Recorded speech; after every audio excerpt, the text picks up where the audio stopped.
السلام علیکم۔ برائے مہربانی اس ویڈیو کو آخر تک ضرور دیکھیں، اور اگر ابھی تک آپ لوگوں نے ہمارا چینل سبسکرائب نہیں کیا تو چینل سبسکرائب ضرور کر دیں۔ ایک شخص بہت ہی غریب تھا۔ اس نے اپنی بیوی سے مشورہ کیا کہ ایک رئیس آدمی کے ہاں غلامی کی جائے۔ اس کی بیوی نے اجازت دے دی۔ اس کی بیوی نے ابھی پہلا بیٹا ہی نہیں پیدا کیا تھا کہ اپنی بیوی کو بھری جوانی میں چھوڑ کر غلامی میں چلا گیا، تاکہ آنے والے بچے کا بہتر مستقبل بن جائے۔ وہ دور دراز ایک شہر میں چلا گیا اور 20 سال اس رئیس آدمی کی خدمت کی۔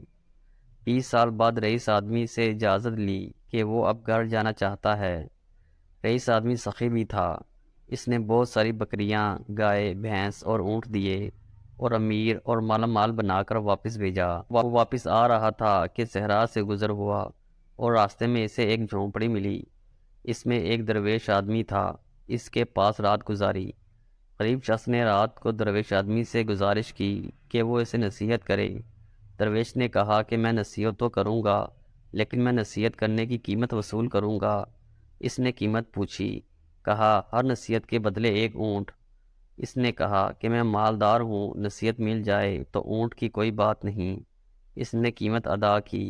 بزرگ نے نصیحت کی، جب بھی آسمان پر تارے ایک لائن میں دیکھو تو فوراً کسی پہاڑ پر چلے جانا، سیلاب آئے گا۔ اس شخص نے کہا یہ نصیحت کسی کام کی نہیں، کوئی اور نصیحت کی جائے۔ درویش نے کہا کہ نئی قیمت ادا کرو۔ اس شخص نے ایک اور اونٹ دیا۔ بزرگ نے کہا کہ جب بھی کسی شخص کی آنکھوں میں شیطانی چمک دیکھو تو اس سے بچنا، وہ تمہیں قتل کر دے گا۔ اس شخص نے کہا کہ یہ نصیحت کسی کام کی نہیں، مجھے کوئی اور نصیحت کی جائے۔ درویش نے کہا کہ نئی قیمت ادا کرو۔ اس شخص نے ایک اور اونٹ دیا۔ بزرگ نے پھر نصیحت کی کہ رات کو پچھتا کر سو جانا، لیکن کبھی کسی انسان کو قتل نہ کرنا۔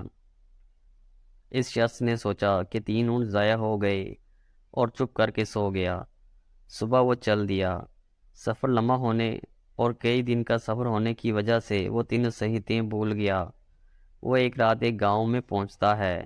رات کو جب وہ سونے لگتا ہے تو آسمانوں پر دیکھتا ہے کہ تمام ستارے ایک لائن میں آ گئے ہیں۔ اس کو درویش کی نصیحت یاد آ جاتی ہے۔ وہ شور مچاتا ہے، گاؤں والوں پہاڑ پر چلو، سیلاب آنے والا ہے۔ لوگ اس کا مذاق اڑاتے ہیں۔ وہ اپنا مال کھول کر پہاڑ پر لے جاتا ہے اور سو جاتا ہے۔ صبح اٹھتا ہے تو دیکھتا ہے کہ نیچے سیلاب آ گیا ہے اور سارے گاؤں والوں کو غرق ہو جاتے ہیں۔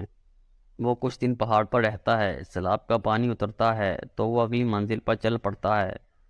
ایک اور گاؤں میں پڑاؤ ڈالتا ہے۔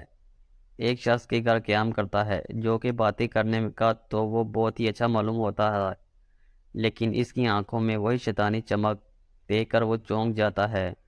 بزرگ کی نصیحت اسے یاد آتی ہے۔ رات کو وہ اسی کشمکش میں اسے نیند نہیں آتی۔ وہ اٹھا اور بستر کو اس انداز سے پھیلا دیا کہ معلوم ہوتا تھا کہ کوئی سویا ہوا ہے۔ وہ آدمی آیا۔ اس کے ہاتھ میں خنجر دیکھ کر وہ پریشان ہوا۔ وہ آیا اور بستر پر خنجر مارنا شروع کر دیا۔ یہ آیا اور اس کو پیچھے سے پکڑ کر مارنا شروع کر دیا اور اسے باندھ دیا۔ پولیس کو بلایا اور اس کو پولیس کے حوالے کر دیا۔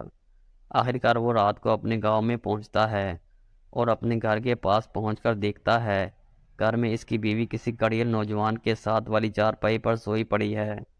اس شخص کو غصہ آیا۔ وہ دل میں خیال آیا کہ میں اس نوجوان کو قتل کر دوں۔ جیسا ہی وہ ارادہ کرتا ہے، اسے اس درویش کی بات یاد آتی ہے کہ کبھی بھی قتل کر کے نہ سونا، پچھتا کر سو جانا۔ وہ سوچتا ہے کہ پہلی بھی نصیحت کام کر گئی، دوسری نصیحت نے بھی کام کیا، لہٰذا وہ گاؤں سے باہر آ جاتا ہے۔ صبح ہوئی، اس کے دل میں خیال آیا کہ گاؤں والوں سے اپنا حال دریافت کروں۔ جیسے ہی گاؤں میں جاتا ہے، اسے اپنے بارے میں دریافت کرتا ہے۔ گاؤں والے بتاتے ہیں کہ وہ شخص بہت ہی غریب تھا اور برسوں پہلے روزی روٹی کے لیے چلا گیا۔ اس نے مزید دریافت کیا کہ جب وہ جانے لگا تو کیا بچہ ہونے والا تھا۔ گاؤں والوں نے بتایا، ہاں، اللہ نے اسے ایک بیٹا دیا ہے جو کہ اب قریب جوان ہو گیا ہے۔ اس کے ذہن میں آیا، جو رات کو نوجوان تھا وہ میرا ہی بیٹا تھا جسے قتل کرنے کا خیال اس کے دل میں آیا تھا۔ وہ گھر گیا اور بیوی اور بیٹے سے ملا۔ تو دوستو، سچ ہی کہتے ہیں، اگر کوئی بھی بڑا آپ کو نصیحت کرے تو اس کو پلے سے باندھ لینا چاہیے۔ آج کل بزرگ نصیحت کریں تو اولاد آگے سے ڈانٹ دیتے ہیں۔ ہر نصیحت پر غور کرنا چاہیے، جو غور نہیں کرتے وہ پھر پچھتاتے ہیں۔